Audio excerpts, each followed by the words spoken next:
Think of a pair of glasses, right? I have a pair of glasses and anybody could put them on. Anybody can put on the glasses. I can share them with anybody.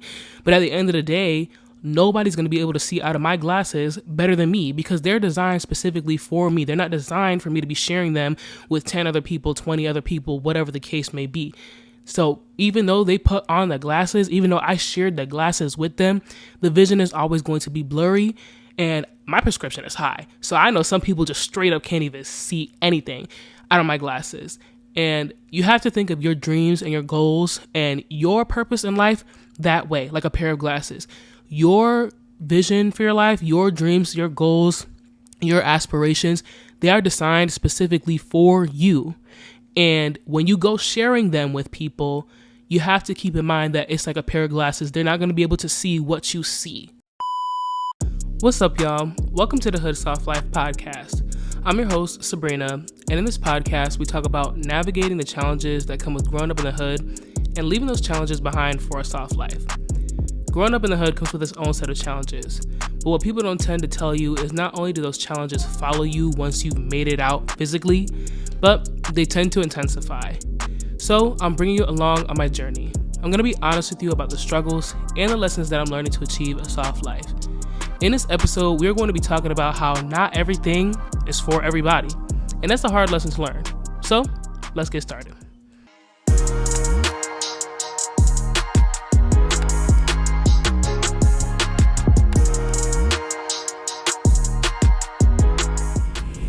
How's everybody's week going? I hope you guys are doing very well. I am this close to vacation. I'm going away. I'm going on a cruise and I am very excited. I can't wait. I've been super exhausted, super drained, and I've been working a lot. And so I'm just ready to relax. And then the week after that is Thanksgiving. So there won't be any school and there won't be any work because all the schools will be closed. So I'm just super excited to go on vacation. But with that, I am still pushing through because your girl is exhausted. I'm exhausted. I didn't feel like filming this, and I still wanted to get it done because I want this to go out right before I go, and I have to film another one so that it'll go out while I'm away.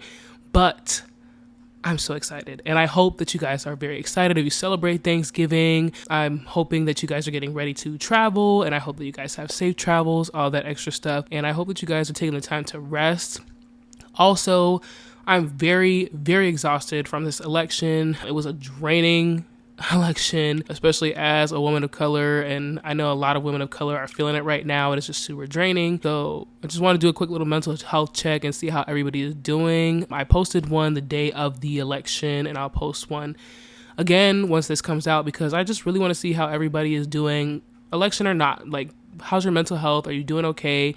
This is a stressful time for people in general. The holidays are about to roll around, and that can be stressful for people, especially depending on if you feel like you can't provide financially or just you don't have the capacity to deal with certain people and certain things. Having to be around those people during the holidays can be a challenge. So how are you doing? How's your mental health? What are you doing to keep yourself healthy? What are you doing to take care of yourself during this time?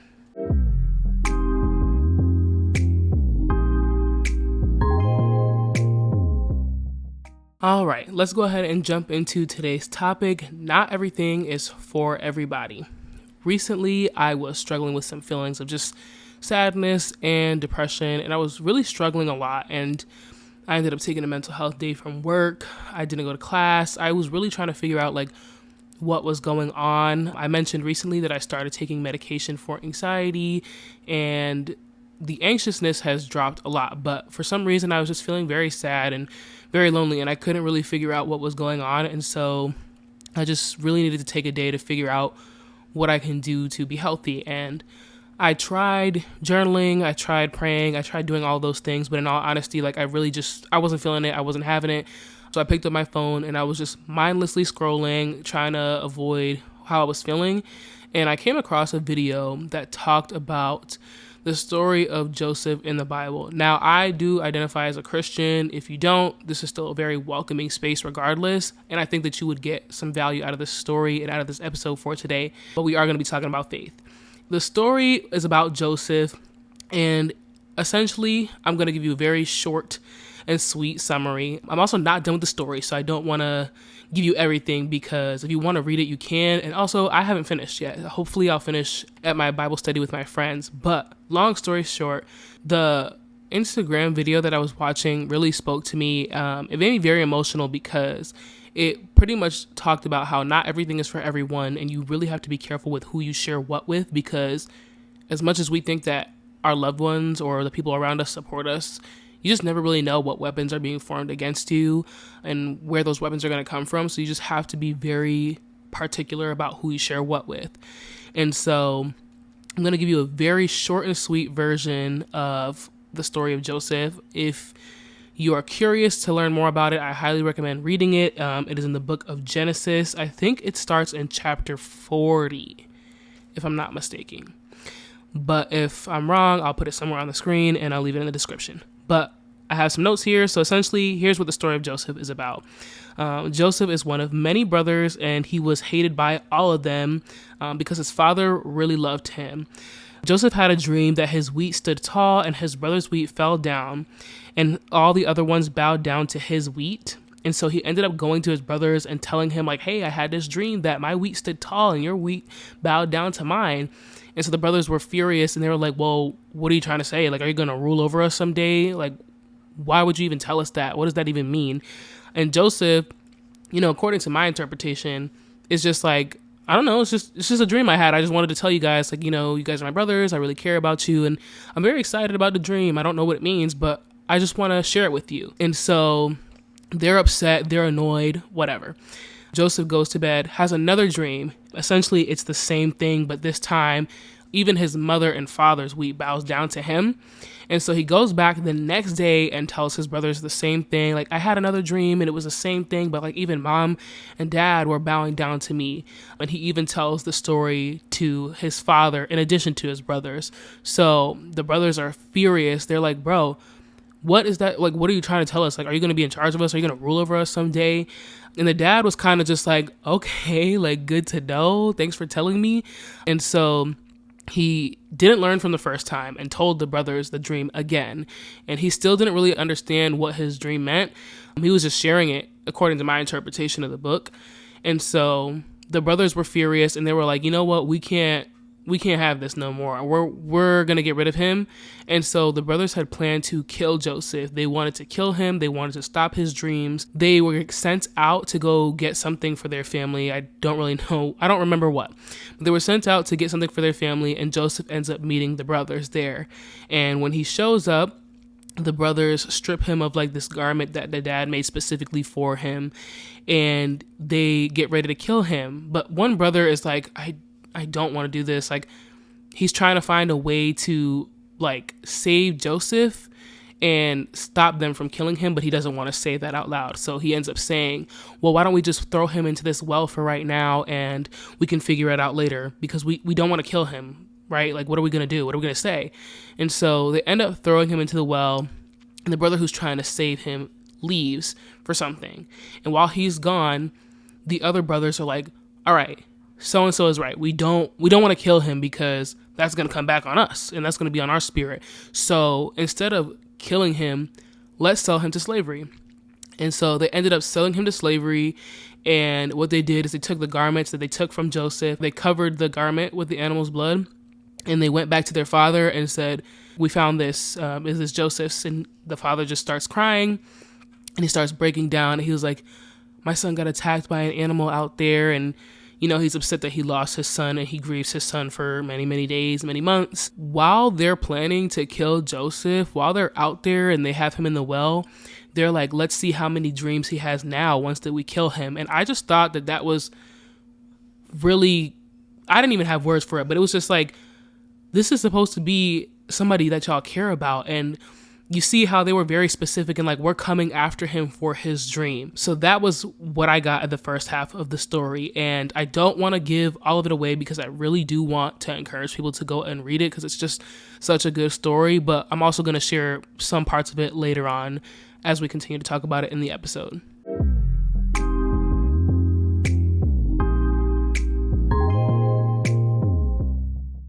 I I know that was a lot, especially for some of my friends who are not familiar with the Bible. Trust me, I'm not perfect either. Like, I went to Catholic school, and that's probably about the extent of my like reading the Bible until recently.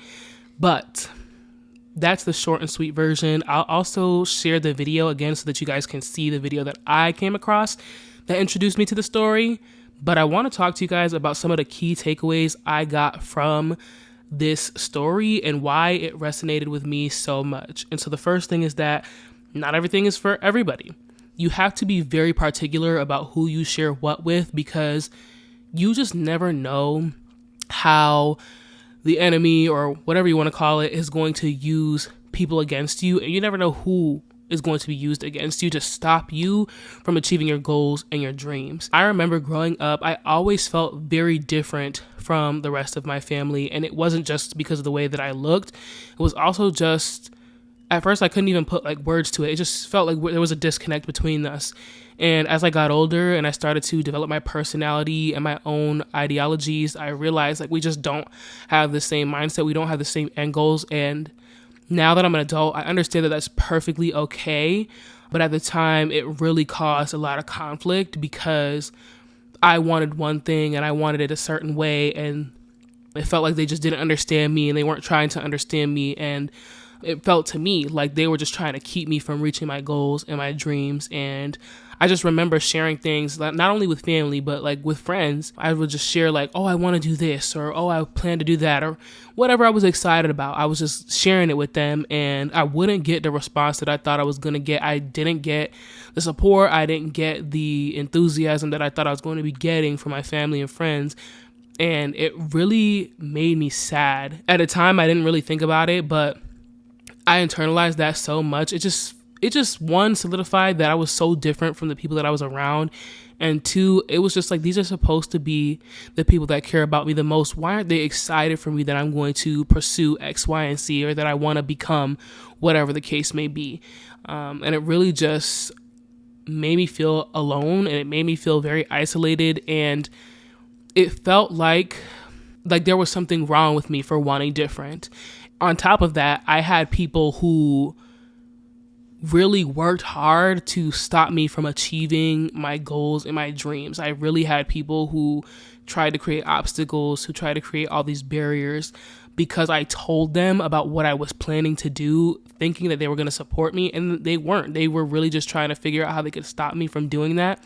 But wherever there is something negative, there's also something positive at the end of it. And so I look back and I'm very proud of myself, because even though I didn't have that support, even though I had a lot of obstacles in my way, I still pursued whatever it is that I wanted to pursue at the time full force, despite the fact that I felt alone, despite the fact that I felt sad, despite the fact that I felt unsupported, because at the end of the day, I knew that I was going to be the person who was going to be living with regret and having that weighing on my spirit if I didn't do these things solely because other people weren't supporting me. And in the same realm, you're going to come across people who are trying to stop you from achieving your goals and your dreams, and it's not intentional. Now that I'm older, and now that I understand a little bit more about trauma and how that affects relationships and how that affects parenting, I understand that some of the arguments that I had with the people who are raising me wasn't them trying to deliberately stop me from being successful. It's not like they wanted me to have the worst life ever. They were just scared. They thought that they were protecting me, and they thought that they were doing something for me and for my benefit, but really it was stopping me from achieving my goals and dreams. And at the time, I didn't know how to articulate that. So for me, it just felt like, you don't want me to be successful. You don't want me to move out of here. You don't want me to ever get out of the hood and make something of myself. You just want me to be stuck here, and that's not what I want. And on their end, they're just like, I just want you to be safe. I just want you to be protected. I don't know anything about what it is that you're trying to achieve. And you don't know anything about what it is that you're trying to achieve. You don't know what type of hardships or pain you're going to have to go through to get there. And so I'd rather you just stay here with me because it's familiar, because I can protect you as much as I possibly can. And now that I'm older, I can definitely look at those experiences with a different lens. But at the time, it just felt so deliberate. And if I had the chance to go back and look at it with the lens that I have now, I would definitely say, like, I understand that you're trying to protect me. I understand that you want me to be safe. And I understand that, like, underneath all of this surface level stuff, you want what's best for me. And I understand that. But you are stopping me from doing something that I feel called to do, something that I'm wanting to do, something that I'm ready to do. You are prohibiting me from being the best person that I can be. And I know that's not what you want for me. I know you want me to be happy. I know you want me to be successful. I know you want me to have a good life. But you putting up these walls to protect me, like, that is going to limit my ability to become the person that I'm supposed to be. And that's not always going to be the case. There are going to be some, like, option A's where people are just deliberately trying to stop you from doing what you want to do, and they're going to deliberately kill your dream as much as they possibly can. And there's going to be some option B's where they don't know that they're killing your dream. They don't know that they're stopping you from becoming the best person. At the end of the day, you're the only person who knows the people around you best. And so you need to have that discernment to understand, like, is this person deliberately trying to kill my dream? Are they deliberately trying to stop me from achieving my goals? Or is this person putting their fears above my success? And do we need to have a conversation about, we need to rework this, we need to reframe this, because at the end of the day, you're stopping me, and that's not what you want to do. Only you know the people around you, so you need to figure out which one is which. And if you see that there's some option A's, get rid of them. There is no, for me, in my experience and my opinion, there is no turning somebody from an option A to a supporter. That doesn't exist. I don't believe in that. When somebody is deliberately trying to kill, steal, and destroy your dream, there's no coming back from that. There's a reason that they are attacking you, and they're attacking your dream, and they're attacking the goal that God gave you. I don't know what that is. Maybe it's a lack of self-esteem. Maybe it's jealousy. You don't know. And honestly, I wouldn't even ask the question why. If you feel that off energy, cut it off immediately, because you still have to prosper. You're still going to prosper. And the Bible says the weapons will form. The weapons are going to form, and there's nothing you can do about them forming, but they will not prosper. And so you need to keep that in mind. Like, despite what these people in option A are trying to do, they'll never be successful. They're going to keep trying to do it. Like, it's going to happen regardless, but you have to understand, like, they're not going to be successful. So cut them off. Just cut them off. Get rid of the energy so that you don't have anything to worry about.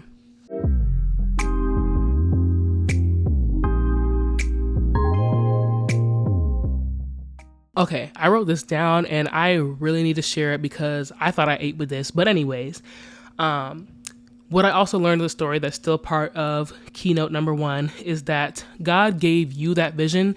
He gave you that dream for a reason. And you cannot expect other people to see what you see, because at the end of the day, he gave you that dream. He gave you that vision for a reason. And if he wanted other people to see it, he would have gave the dream to them, but he didn't. He gave it to you. And the best way that I can describe this is, think of a pair of glasses, right? I have a pair of glasses and anybody could put them on. Anybody can put on the glasses. I can share them with anybody. But at the end of the day, nobody's going to be able to see out of my glasses better than me, because they're designed specifically for me. They're not designed for me to be sharing them with 10 other people, 20 other people, whatever the case may be. So even though they put on the glasses, even though I shared the glasses with them, the vision is always going to be blurry, and my prescription is high. So I know some people just straight up can't even see anything out of my glasses. And you have to think of your dreams and your goals and your purpose in life that way, like a pair of glasses. Your vision for your life, your dreams, your goals, your aspirations, they are designed specifically for you. And when you go sharing them with people, you have to keep in mind that it's like a pair of glasses. They're not going to be able to see what you see. And some people might be getting close. They might kind of see what you see. And even though they can't see it fully, they still support you. And then there's going to be people who just straight up can't see out your glasses and are like, bro, why do you even have these in the first place? You can't see nothing with them. But it's just like, well, I can see. the glasses were designed for me. They're not designed for you. That's why you can't see out of them. And so you have to treat your life like that. You have to treat your goals like that. You cannot share your goals with everybody because they're not always going to be able to see them. And if they can't see them, if they can't see through the glasses, they're going to view them as valueless. They're going to view them as useless because if they can't see out of it, they're assuming that you can't see out of them either. But you can. They're designed for you. So same thing applies with your goals, your dreams, your aspirations. You got to be very, very particular about who you share them with, because the people who do not see it clearly are going to assume that your goal for your life, your dream for your life is valueless, useless, unnecessary. Point number 2, whatever plan God has for you, no one can take that away from you. With Joseph, they tried to kill him, and they didn't. That plan failed because somebody intervened. The brother intervened and said, I don't think we should do this. This is going to weigh on our spirit. He already knew that it was wrong, so he tried to stop it. Instead, they end up selling him into slavery. Joseph gets sold into slavery. Joseph ends up going to prison. All these horrible things happen to Joseph, all because he told his dream to the wrong person. But despite all these terrible things happening to Joseph, he still prevails. While he's in slavery, he ends up being, I don't even know like what you would call it, but essentially he ends up being in charge, and he's not living a life that we would associate with a slave typically. Like, he lived a good life despite the fact that he was in captivity. Same thing when he went to prison. When he went to prison, he was in charge. He was basically beneath the warden, if you will, and he was in charge of other prisoners, and he lived a life well. And that was because that plan that they tried to take from him, that dream and that goal that they tried to take from him that God gave him, God said, I'm not going to let that happen to you. I'm not going to let them take, kill, steal, and destroy from you just because of whatever it is that they're going through. Yes, he went through hardships, and there's no denying that. It's not easy. But even through the hardships, like, he stayed faithful to God, and God made sure that his plan prevailed over anything. God made sure that he was in favor, despite the fact that he was a slave, that he was a prisoner, wrongfully imprisoned at that. He still had a good life. And so the other thing that I wanted to tell you is that there are going to be people, there are going to be obstacles, there are going to be hardships that come across you and that come in your path. And there's nothing that we can really do about that. Like, that is just part of life. But even when those things happen, your goals, your dreams, your aspirations, if they're in alignment with what God has for you, like, you will still prevail. And I am not going to sit up in here and pretend like that is easy to hear, especially if you are like in the trenches right now. If you are really struggling right now, this is probably the last thing that you want to hear. And I completely understand that. It is so easy to hear and to say once you are on the other side of a hardship, but really just take that in as much as you can. Like, those people and those obstacles and those hardships, they're going to come. But at the end of the day, even though they're there, even though you're going through those situations, you are still going to prevail. You are still going to come out on top as long as you are in alignment with what God has for you, as long as you are following him and doing what he tells you to do. Okay, number 3, your gifts will always follow you / you cannot run from God's plan. Joseph didn't try to run away from God's plan or anything like that. He really didn't even fully understand what his plan or purpose was until later on in the story. But I know for me, I am struggling right now with staying consistent with content creation because I feel underqualified. I feel like I'm just a regular person. What do I have to say that's going to help people in their lives? And I am running away from the plan that God has for me. But it doesn't matter where I go or what I do, because at the end of the day, like, if this is what God wants me to do, it is following me. And I see that in my own life. There's not a thing that I see that I don't think about, oh, I could turn this into content. There's not a thing that I go through that I'm like, okay, I can tell this story. And it took me a long time to understand that God is using me, a regular person, to help other people through his work in my life. And so you can try to run from whatever it is that God has called you to do, maybe because you feel underqualified, or maybe because you don't feel prepared, or you don't have all the things, or this is not the right time, whatever.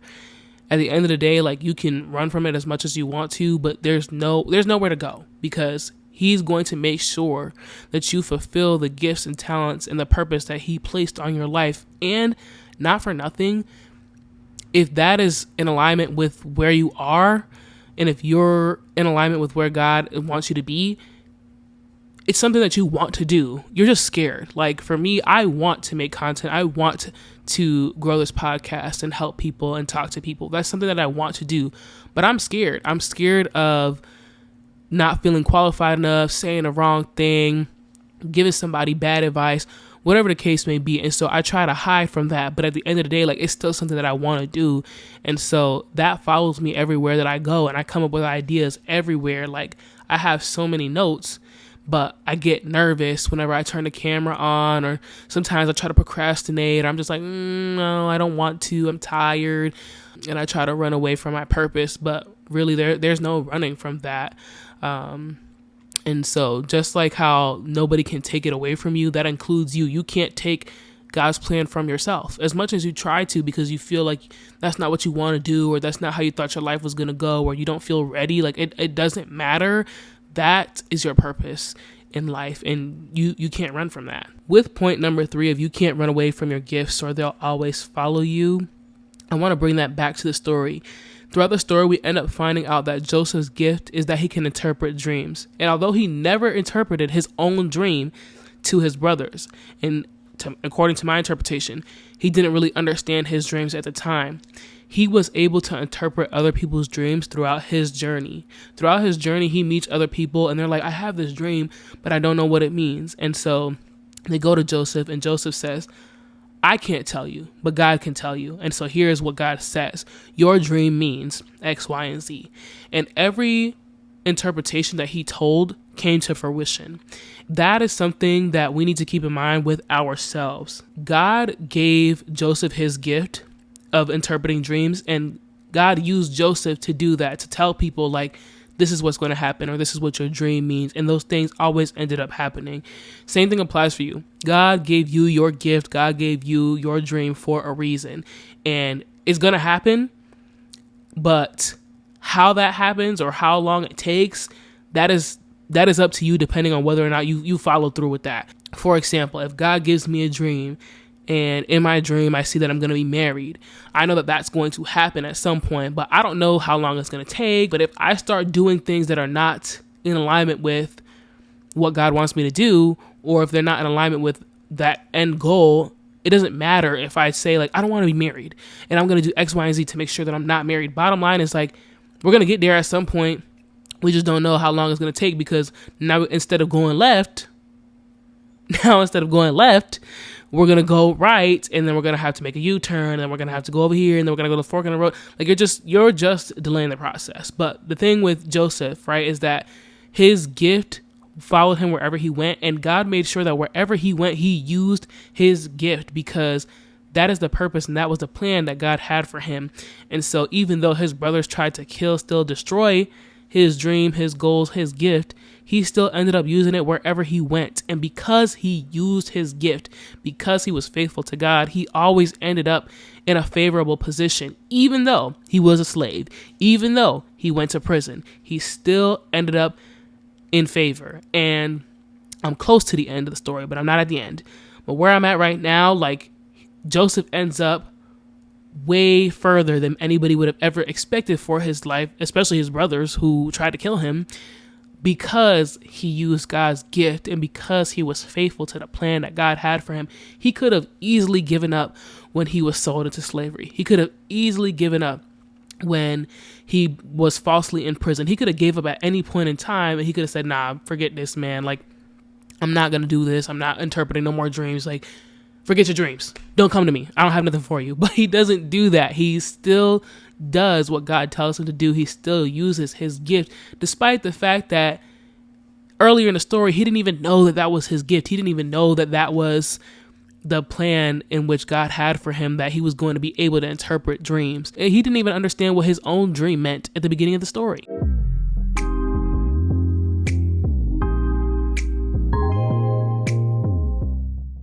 Okay, we may have to pick up the pace on this a little bit, or there will be an outfit change because I do have to leave soon. But we're going to move on to number 4, which is that sometimes other people see your potential way before you do.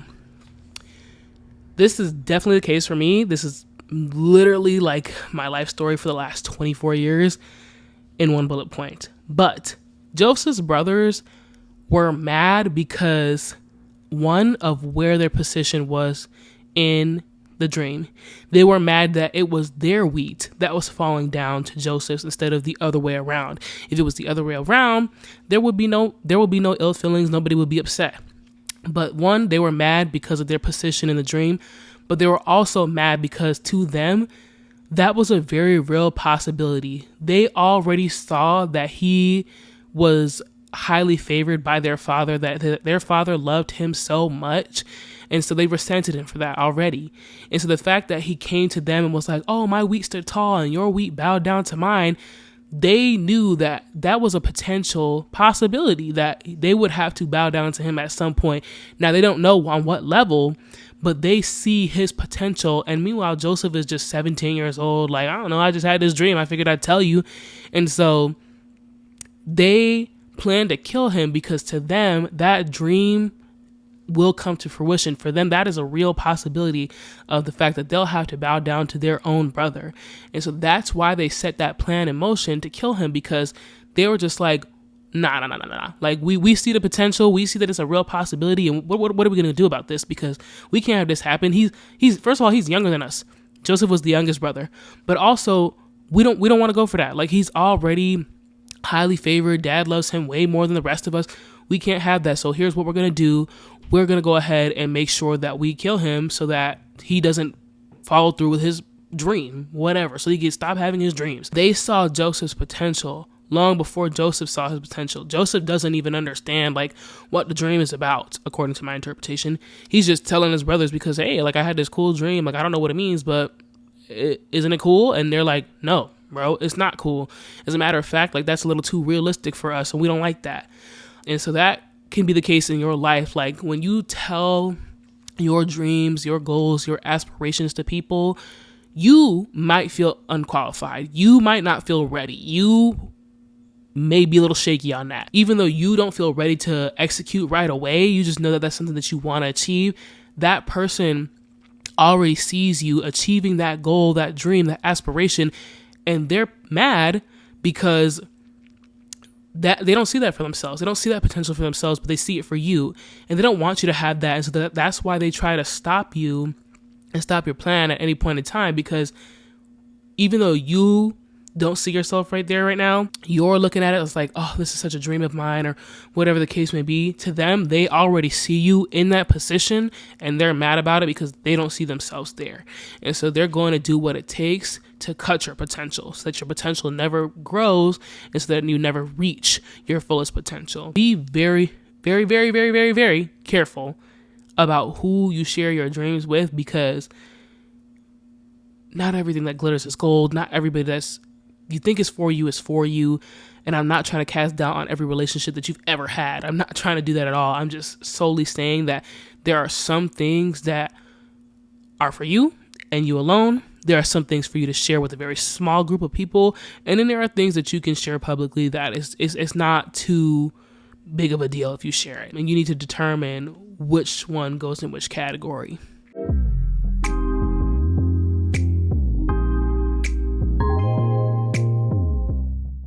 All right, number 5, hardships, obstacles, and people are strategically placed. Joseph's brothers and their position in the story was strategically placed, because think about it. If they loved him so much, if they supported his dream, if they didn't hate on him for no reason, then he would have never been sold into slavery. He would have never been imprisoned. He would have never found out what his gift was, and he never would have ended up at the end of the story where he ends up. Again, I didn't finish it, but where I'm at now, he's already way beyond where anybody would have ever thought, including himself, where he was going to be at. And none of that would have happened if it wasn't for his brothers trying to kill his dream. And now, I'm just going to go ahead and say this right now. Like, there are going to be people, there are going to be obstacles, there are going to be hardships that come your way. And at the end of the day, like, as hard as it is to go through those things make you who you are. And if it wasn't for those things, you wouldn't be able to be the person that you are today. You wouldn't be able to do the things that you can do now. And I'm not trying to romanticize pain by any way, shape, or form, but like, it has to be this way.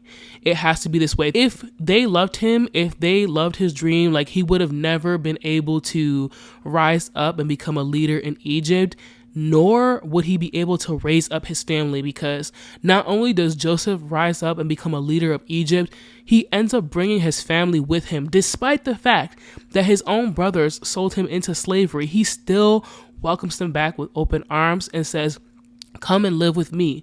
Come and live here and be with me and live this good life that I have created thanks to God. Come and live this life with me. If it wasn't for their strategic placement in the story, they would all still be in Canaan. They'd all still be living their regular life. But because he went through all of those trials, the brothers selling him into slavery, him being falsely imprisoned, he ended up raising himself up through God, and he ends up raising his family himself. And so same thing applies for you. Like, you're going to go through those challenges. You're going to go through those heartbreaks and those hardships and all those things. But it has to be this way, because once you go through those trials, at the end of it is a huge blessing on the other side that is going to raise you up far beyond what you ever would have thought was possible for your life. There is no you without these strategic placements. There is no Sabrina. There is no podcast without the abandonment of my parents. There is no Sabrina without homelessness. There is no Sabrina without going through abusive relationships. There is no wisdom for me to give without me going through those hardships.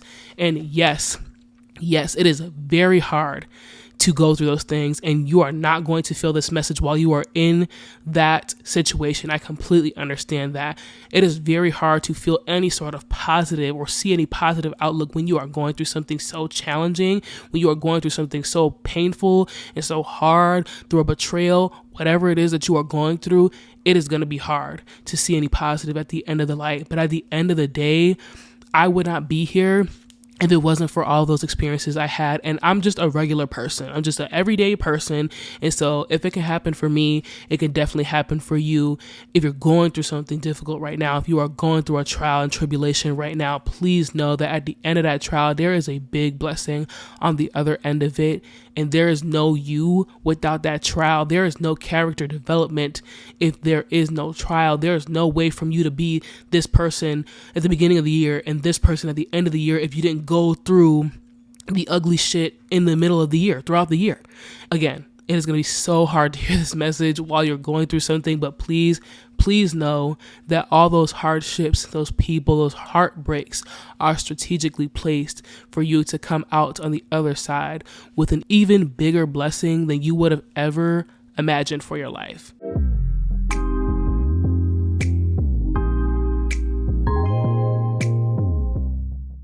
All right, that I really need y'all to read the story if you can. It was a really good story. It resonated with me in my personal life so much. And it definitely has me looking at challenges and a simple challenge like I'm just tired. It has me looking at things very differently now. I hope that you are able to take something from this, if anything, just understanding that there has to be hardships for you to get those blessings that you're asking for. But we are at the point where we've reached the affirmation for this week. And the affirmation for this week is, what is for me is already mine, and no one can take that from me.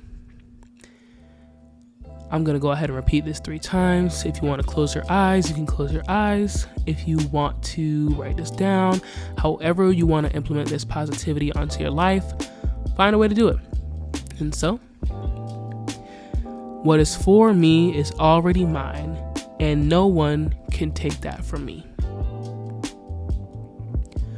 What is for me is already mine, and no one can take that from me. What is for me is already mine, and no one can take that from me. All right, y'all, that is all I have for you today. I really hope that you enjoyed this little light Bible study / storytelling / reflection of an episode. It was such a good story and I just had to share it. Again, regardless of whatever religious beliefs you have, I feel like this resonates with everyone. Everybody has been through that, where they may not have the most supportive people, or vice versa. Maybe they do have really supportive people. Maybe they have people who can see through the glasses that they have. And so let me know what your thoughts are about today's episode. You can follow us on TikTok and Instagram at the HSL Pod. If you're listening to this on an audio platform, go ahead and leave a review. If you're watching this on YouTube, you can leave a comment. Make sure that you like and subscribe. And if you want to follow me in my personal life and see pictures from my vacation when I come back, you can follow me on Instagram and TikTok at SLIZET_21. But until then, I'm going to catch you on the next one. Bye.